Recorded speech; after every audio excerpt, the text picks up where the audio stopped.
Hello दोस्तों, स्वागत है आपका आपकी यूट्यूब चैनल गुरुजी वन में। जैसा कि आप किसी भी शिक्षक भर्ती की तैयारी कर रहे हैं तो आपका यहाँ से क्वेश्चन बन सकता है कुर्ट-लेविन के सिद्धांत से। ठीक है, तो कुर्ट-लेविन का जो सिद्धांत है बहुत इंपॉर्टेंट है आपके परीक्षा की दृष्टि से।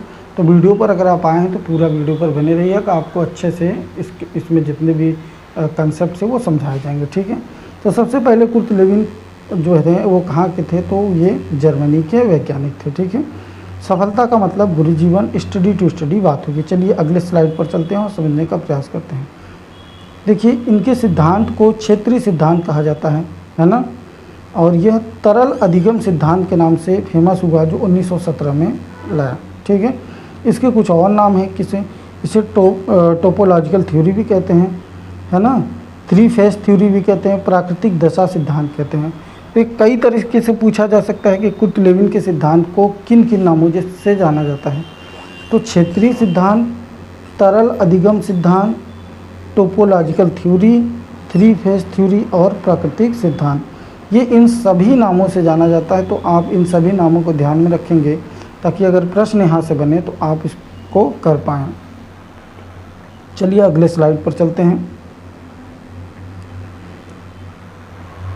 तो कुर्ट-लेविन जो है वो और किन किन चीज़ों के लिए जाने जाते हैं, तो सामाजिक मनोविज्ञान के प्रतिपादक हैं कुर्ट-लेविन, संगठनात्मक विकास के प्रतिपादक हैं कुर्ट-लेविन, और समूह गतिशीलता के प्रतिपादक हैं कुर्ट-लेविन। यानी सामाजिक मनोविज्ञान के प्रतिपादक, संगठनात्मक विकास के प्रतिपादक और समूह गतिशीलता के प्रतिपादक हैं। अगले स्लाइड पर चलते हैं और समझते हैं इनके सिद्धांत को। ठीक है, इनका सिद्धांत क्या था, कथन पहले देख लेते हैं।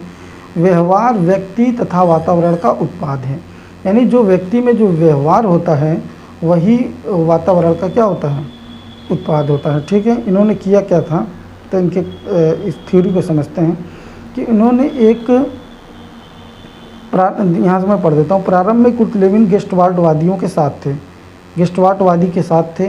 बाद में इन्होंने अमेरिका जाकर के एक बालिका जो 1 वर्ष की थी, घुटनों के बल चलती थी, उस पर इन्होंने प्रयोग किया।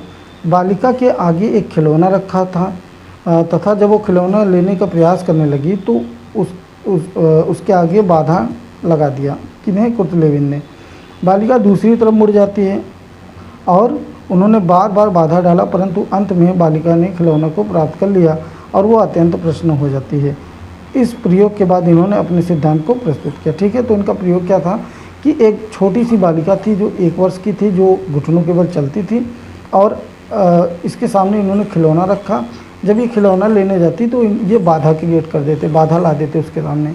तो बार बार बाधा लाने के बाद भी गुड़िया जो है दूसरी तरफ से मुड़ती थी, यानी जो छोटी सी बच्ची थी बालिका दूसरी तरफ मुड़ने के बाद, और अंत में वो क्या करती, खिलौना प्राप्त कर लेती। इससे क्या साबित करना चाहते थे, ये साबित करना चाहते थे कि परिस्थितियाँ जब हमारे सामने आती हैं तो हम जो व्यक्ति होता है वो परिस्थितियों के हिसाब से अपने आप को बदलने का प्रयास करता है और वो उससे सीखता है। ठीक है, तो इसी बात को ध्यान में रख करके इन्होंने कौन सा सिद्धांत दिया, तो इन्होंने जो सिद्धांत दिया था वो क्षेत्रीय सिद्धांत दिया, तरल अधिगम सिद्धांत और टोपोलॉजिकल थ्योरी, जिसे थ्री फेज थ्योरी और प्राकृतिक दशा सिद्धांत के नाम से भी जाना जाता है। ठीक है, तो आई होप आपको समझ में आ गया इन्होंने अपनी थ्योरी में किया क्या था, अपने प्रयोग में क्या किया था। ठीक है, तो अगर ये छोटा सा वीडियो आपको पसंद आया है तो वीडियो देखने के लिए आपका बहुत बहुत धन्यवाद।